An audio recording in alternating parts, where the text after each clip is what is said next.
Welcome to The Worthy House, where we offer reality-focused writings on a variety of topics, but often on history, politics, and in general on human flourishing in a post-liberal future. I'm Charles, the maximum leader of The Worthy House. On space. I am often asked to define my political program, foundationalism. In essence, this is a request to state its core principles. The ultimate first-level principle of foundationalism is that it is a politics of future past. It is to be a new thing, informed by the wisdom of the old, constructed around what is past, what is passing, and what is to come. Given that, what are the second-level principles of foundationalism? I am just as interested in the answer as are my questioners. Some of foundationalism's principles are, if you read my writing, fairly obvious, at least in outline. But one surprises many: space, or more precisely, the conquest of space by mankind. By conquering space, I do not mean any very specific accomplishments, which must be determined by circumstances. I mean the rebirth of a mental attitude that views great deeds achieved through daring and a love of excellence, exemplified by modern achievements in space, as it was exemplified in exploration and conquest during the creation of today's world by the Christian West, and only by the West, over the past 800 years. Ideally, that would include human beings permanently expanding into space, because that is the most inspirational and the greatest work. But it could also mean any number of other achievements, from greatly expanded robotic probes done for purely scientific purposes, to asteroid mining for economic gain. When I advocate space to other post-liberals, or to conservatives more generally, I tend to get looked at askance. What point of that, when there are much greater problems closer to home?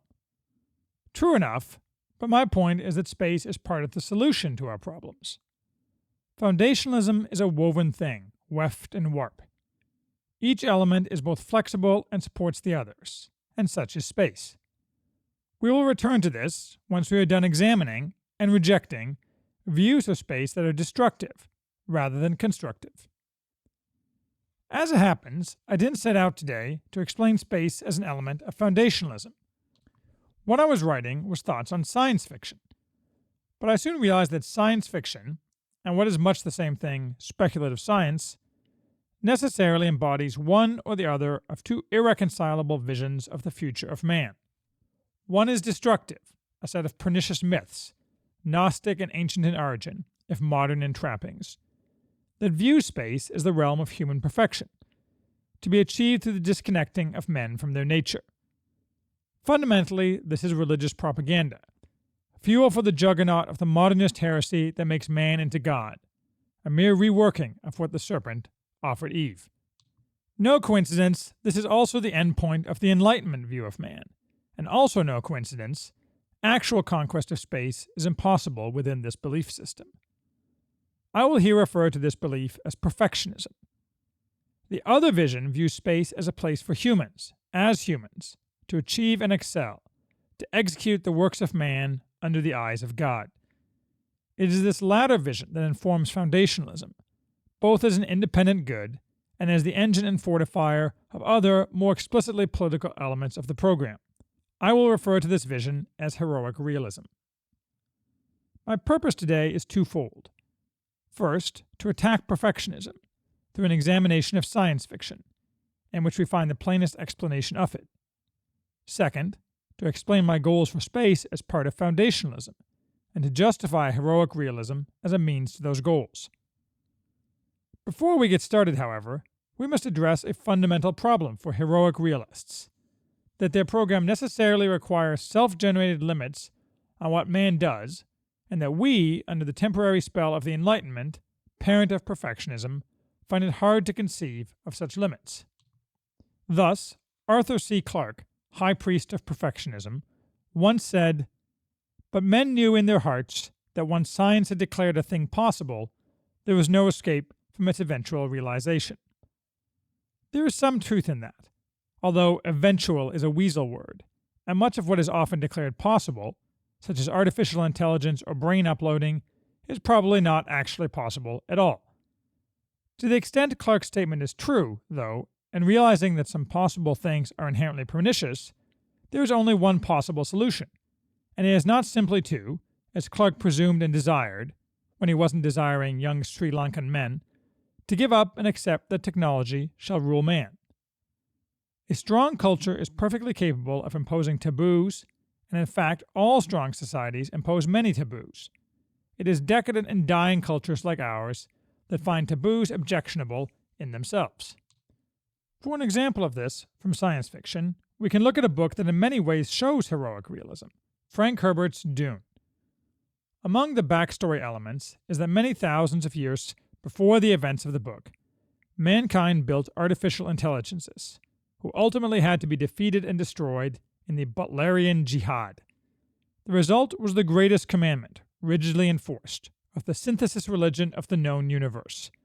Thou shalt not make a machine in the likeness of a human mind. Simply because we find it hard to conceive of societal taboos today does not mean that they are not possible and often desirable. Every strong society has had many taboos. I expect under foundationalism there will also be numerous taboos, some of them restored from the past and others raised as required by circumstance, and they will be both enforceable and enforced. Thus, the seeming fundamental problem is a mirage, which dissolves when subjected to a strong society. That behind us, let's deconstruct perfectionism.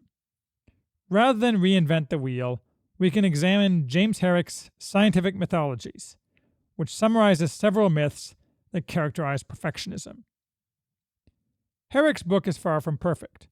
Among other flaws, it assumes all science fiction is perfectionist, not a term he uses, and ham-handedly posits total incompatibility between science fiction and Christianity. Still, Herrick's framework helps clarify my project. By myth, Herrick does not mean a falsehood. He means a religious belief in something not proven, in something that is part of a transcendent narrative. Man has core spiritual needs, the need to feel he has purpose and dignity, and those always have been and always will be met by something. Myths are the carriers of our guiding values, the expression of our moral precepts, and the means by which imagination is shaped. Thus, the largest impact of science fiction is not primarily entertainment. Rather, its creation is a myth-making enterprise. Of itself, this is neutral, and such myths can sustain and further either perfectionism or heroic realism, though only the former is treated by Herrick. Myths used to grow organically from within society, from its leaders, its culture, and from its writings, its great books.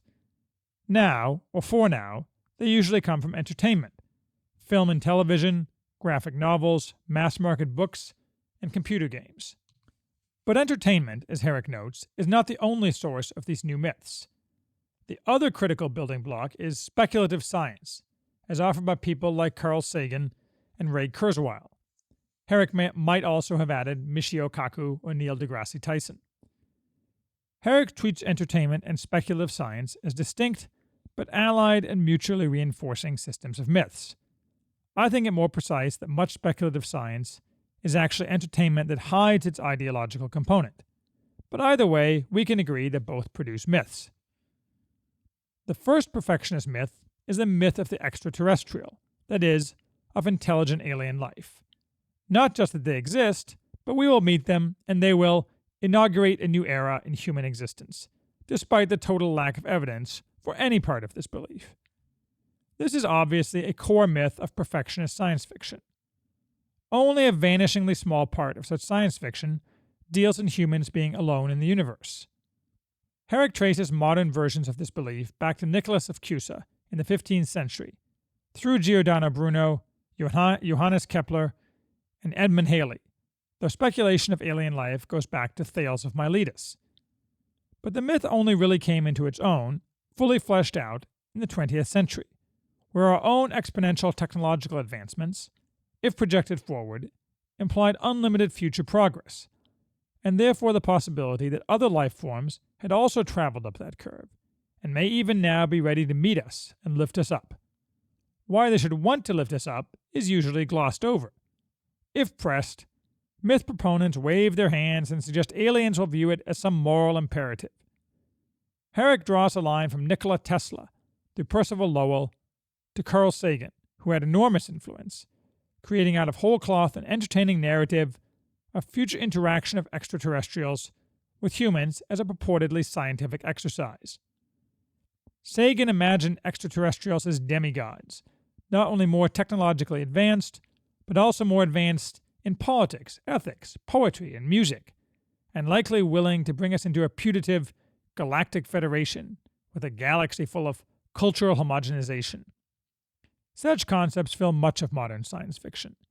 Sagan himself wrote fiction, notably Contact, made into a movie with obviously religious themes. We thus search for extraterrestrials, Herrick says, as in the SETI program, not as a result of rational analysis of the best way to spend money, but mostly because we are caught in the grip of the myth that aliens will help us along the path to perfection. Next up is the myth of space itself, the higher physical location where we shall be freed of earthbound constraints and wonders shall be vouchsafed to us. The common theme here is removal of limits, which, no coincidence, dovetails nicely with perfectionism. Herrick traces this myth primarily to the post-World War II era and ascribes it to a deliberate propaganda, very successful propaganda, that influenced many of America's and Russia's astronauts. Science fiction embodying this myth was widely offered, along with hagiography of men like Wernher von Braun and the exhortations of John Kennedy. Herrick repeats my favorite joke about von Braun. When a hagiographic film about him was titled, "I Aim at the Stars," a reviewer suggested that the subtitle should be, "But sometimes I hit London." Some of this propaganda assumed the form of explicit attacks on Christianity, such as the 1955 film Conquest of Space, but most of it simply implicitly replaced the supernatural with space. More recently, we have James Cameron, who, as Herrick outlines, explicitly views achieving space as a place to find answers, a religious belief most in evidence in Prometheus, a film released after his book. Following is the myth of the new humanity, where we will be improved and ultimately replace God, or rather become our own gods. This, of course, is the very core of perfectionism. Arthur C. Clarke is again prominent here, but Herrick ascribes pride of place to Olaf Stapledon in the 1930s books Last and First Men and Star Maker, both famous but little read. I've tried reading the first. It's hard. Sometimes the promised uplift is the inevitable result of evolution. Sometimes it is us reinventing ourselves. Sometimes it is the intervention of extraterrestrials, demigods from the sky. Herrick outlines the close ties between early science fiction and eugenics, found especially in H.G. Wells. Certainly, it is worth sacrificing some humans to achieve godhood for all humanity, isn't it? Thus, early science fiction authors were often enthusiastic eugenicists and human eliminationists. Although explicit eugenics have disappeared from most modern science fiction and speculative fiction, but the human eliminationism has stayed and grown, this myth is more powerful than ever. Its modern prophet is the laughable Ray Kurzweil, who keeps promising us that the singularity is just around the corner. Herrick quotes him, "Evolution moves toward greater complexity, greater elegance, greater knowledge, greater intelligence, greater beauty, greater creativity, and greater levels of subtle attributes such as love." Sure it does, Ray. Evolution is God. We get it. Now go back to obsessively worrying about your death, which today is one day closer. Overarching and embracing many of the other perfectionist myths is the myth of the future, where the present is said to pale in comparison with what is to come. Herrick traces this all the way back to Francis Bacon and The New Atlantis, which set the framework of imagining only positive effects from mankind's march into the future, our new telos, a replacement for the Christian vision of man's telos. This myth, the least specific yet the most powerful, continues unabated, especially in speculative science.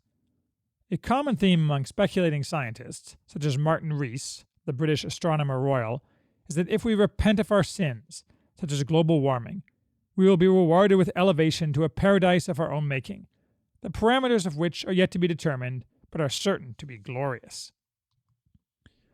We return to a topic closely tied to eugenics, scientific racism, and the myth of the spiritual race. Herrick details how early authors eagerly endorsed, in real life, the theory of polygenism, the idea that humans evolved separately in separate areas of the Earth. They like this idea because if different species could evolve on Earth, why not in space too, making life outside Earth more plausible. But a next step is logical too. If the space creatures are superior, are not some Earth humans, evolving separately, also superior to others, just as the space creatures are superior to us all? If one believes that humans only look the same, but are really of different origin, theories of scientific racism nearly write themselves. I was aware that the out-of-Africa hypothesis, the opposite of polygenism, had only recently been proven. I had never considered the political freight involved, although it's obvious to me now. It is only a short step from a space-dwelling elevated race to the belief there is also an Earth-dwelling elevated race. Say, for example, the Aryans. Thus, science fiction supported scientific theories such as those of Houston Stewart Chamberlain, who had great influence upon Western thought in the early 20th century. Of course, again no coincidence, both eugenics and scientific racism are diametrically opposed to Christianity, which holds as one of its core tenets the inherent dignity of all men and their equality before God. Herrick's last two myths, the myth of space religion and the myth of alien gnosis, are closely linked. Aliens, who are viewed as superior in technology, must, for unexplained reasons, be spiritually more advanced too. Mostly, though, this is something that humans desirous of a new spirituality push, not science fiction authors. All these are perfectionists. Emanuel Swedenborg, founder of the Swedenborgians, Ellen White, founder of the Seventh-day Adventists, and Maria Blavatsky, fraudulent spiritualist, all claim to have visions of and communication with spiritually superior extraterrestrials, a claim they use to bolster their own improvements in human spirituality. So did the Baha'i prophet Baha'u'llah, and more recently, the Raelians. The myth of alien gnosis holds that there is a hidden history of the human race, our origins and our destiny. We have alien origins, and this truth can be revealed to us now.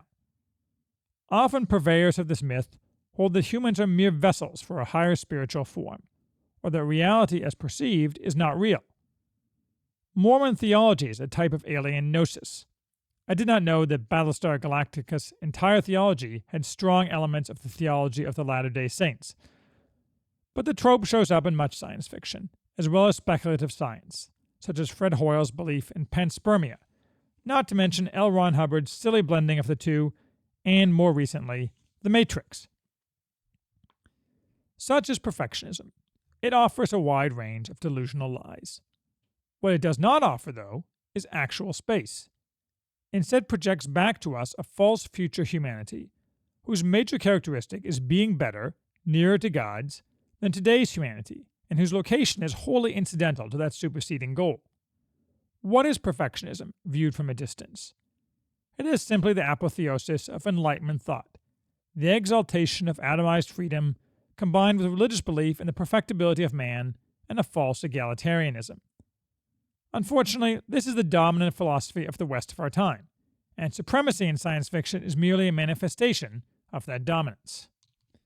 That philosophy will never achieve space, and doesn't want to, but it distorts our thinking about space. As I have demonstrated at length elsewhere, it is totally false that the Enlightenment, a set of political philosophies, had anything to do with the Industrial Revolution or the scientific achievement that made possible the modern world. Even if by some magic we today decided that achieving space was an overriding goal, we couldn't, because the philosophy of our ruling classes is destructive to all achievement, not just that of space. For example, we are not permitted to identify and take full advantage of talent. Instead, we elevate the incompetent through demands for diversity and inclusion, or fairness, or equity, or whatever the latest deceitful phrase is for the simple activity of giving unearned rewards to the undeserving on the basis of a perfectionist myth, that of oppression. It is truly appalling, and also just sad, that excellence is no longer ever the goal of our society, or at least of those who are in charge of our society. Evidence is everywhere, but try a simple experiment. Look for 2 weeks at the Google Doodles, the picture put on the front page of Google, and ask yourself each time whether the topic or person chosen for massive exposure was chosen because of excellence, or to advance an ideological agenda, usually of remedying supposed oppression, almost always by publicizing some deservedly unknown person or event. You will not be surprised by the result. In such an environment, in such a society, achievement of any kind becomes more and more of an impossibility. Oh, maybe we'll launch a few robotic probes now and then, but those too will end soon enough. A dying society will not conquer space, even if it manages occasionally to lift its eyes up from the sewer of intersectionality. As the population of the achieving societies of the world falls, as the number of young, dynamic people plummets, the talent pool will shrink, leaving fewer people with the intelligence and drive necessary to dare and achieve great things. Since all great deeds are accomplished by a tiny subset of society, this is fatal, even aside from the rot at the heart of Enlightenment philosophy. Moreover, aside from lack of talent and lack of drive, the refusal of unchosen bonds and the love of luxurious consumer comforts, both inherent in perfectionism, destroy public support for space, achieving which requires shared commitment and sacrifice. With our current society, we already reached as far as we're going to go, decades ago. It was 63 years from Kitty Hawk until man landed on the moon. It has been 50 years since, and we have accomplished nothing more. All current supposed space initiatives are worthless, stupid, or both, with the sole exception of occasional interesting robotic probes. The International Space Station is pointless, and NASA is crippled both by being a sclerotic government bureaucracy used by Congress for corporate welfare and by the poison of ideological hiring and programming.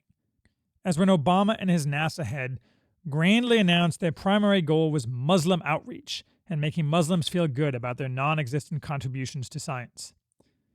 Every so often, politicians of both parties offer ludicrous plans, claiming they will do something grand again soon, such as go to Mars, knowing full well there is no possibility of such things happening since there is no will to make them happen.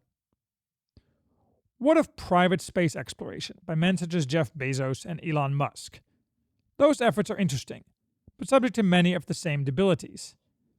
Still, under foundationalism, such efforts might form the kernel of a new thing. What of the Chinese? Unlikely. Despite enormous resources and incentives, they can't even duplicate putting a man in orbit. Or won't. It is not clear to me which.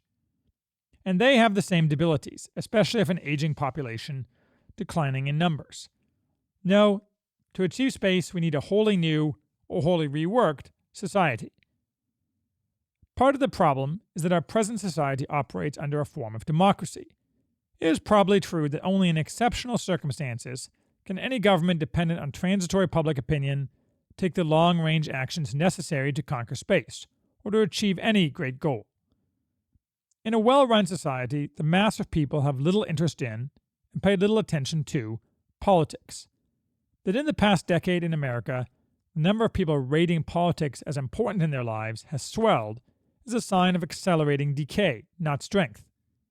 In a well-run society, people pay attention to their trade or profession, to their family, to their community. They leave politics and meta-decisions to the ruling classes and the elite who run society. The mass of people and the ruling classes can together work towards, say, the solar imperium. The goal is not set by the masses, though, but by the ruling class. A virtuous ruling class, not the one we have now. Why should we want to have heroic realism and to achieve space? Because it is necessary to achieve human flourishing, which is driven by a complex interplay of human characteristics and drives. It requires, for each truly successful society, some external temporal focus of achievement. That focus binds and impels.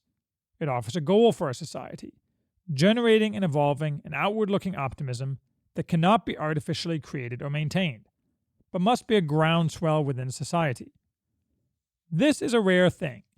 Instead, stagnancy or vice are the normal conditions of the vast majority of human societies, the former more than the latter, since it can last for far longer. A society that simultaneously senses both limits and limitlessness can create something that echoes down the ages of man. And space is, today, the only possible such external temporal focus. Human flourishing consists of a broad recognition of the common good, in which each person achieves a type of happiness, eudaimonia. In the modern world, this can be achieved by, I think, lifting our gaze to the stars, figuratively or literally. Lifting our gaze reinforces the common good, for any society that flourishes cannot be stultified, but must have and execute on the common will to achieve. We will not make ourselves new humans, and we will not meet aliens who will make us new humans, but we will manifest ourselves as we were meant to do. As David Grass wrote of the conquistadors, and one of my favorite quotes of all time, living under God's judgment, men conceived life as an adventure, and their vivid imaginations conceived great tasks, sometimes bloody, cruel, and murderous, and impelled them to surmount great challenges. Hernan Cortez conquered Mexico for God, gold, and glory, and only a mundane imagination would distinguish these impulses, for they were one and the same. What made the West great, from say 1200 on, was this desperate drive for achievement, which resulted from a unique synthesis of history, philosophy, and Christianity. As I often say, if not for the West, the world of today would be indistinguishable from that of roughly 1500, or earlier. Still, I don't think, with the Catholic integralists, that the world of Louis IX was superior and we should go back there. It may have been superior in terms of political organization, but without the impetus to achievement, primarily secular achievement, human flourishing, material and spiritual, will always be crimped, since we cannot all be monks, wholly focused on God. So while Rod Dreher thinks we will all be better off if we are focused on small communities, with the ideal being tipi losci, an Italian community he cites, I think that is not enough, though certainly it's good. It's not enough, and the impressive Enlightenment state will destroy such communities if Dreher's Benedict option gets traction. Therefore, that state must be destroyed and replaced with the state of, say, Henry the Navigator, updated for the new millennium. Moreover, space, like any unifying goal, also has tangential cultural benefits. Thus, for example, a new optimism driven by space will encourage people to have more children, and to honor those who do, reversing one of the critical problems we face today, underpopulation. Heroic realism will also encourage the talented young to direct their talents to productive endeavors, where they will receive honor and prestige, and away from destructive, parasitical activities, such as law, consulting, and finance. Furthermore, it will unify, to some degree, our heterogeneous society. There is neither Jew nor Greek in working together for grand goals. Yes, the foundationalist state will also directly encourage these ends. It will not be a minimalist state. It will have limited ends, but unlimited means. But top-down imposition by itself never works. Simply put, space will help to renew our world. A possible objection is that space requires a focus on technology, and that technology is inherently anti-human, tending to atomize society and family, destroying the unchosen bonds and intermediary institutions that bind any competent society. This is accurate up to a point, but the answer is not to pretend that we can all live in the Shire, or go back to a type of post-technological society such as that portrayed by James Howard Kunstler in World Made by Hand. We are not all going to sit around in some paradise of Roger Scruton's imagining, where we smell the flowers in an English churchyard. That's simply being a nostalgic reactionary, and that will never work. Though English churchyards will be preserved, and their churches attended, unlike now. The answer is to make man the master of technology, not technology the master of man, and to deprecate technology focused on consumerism. We choose atomization. It is not forced on us. If technology appeals to the worst angels of our nature, societal strictures are the solution. Probably this can only be successful in a strongly religious society, which is one reason why foundationalism will have pluralism light, in which Christianity will be the dominant and officially encouraged religion. Space, achieved through heroic realism, doesn't promise anything that perfectionism does. We will not be an improved race. We will not meet aliens, probably, and if we do, it will not change us. What limits us as humans now will always limit us. Our future will be different in externals and degree, not kind. But it will be, or can be, a spectacular future, in harmony with the telos of man, and that is, or should be, our temporal destiny. We just have to make a few changes to our social and political structures first.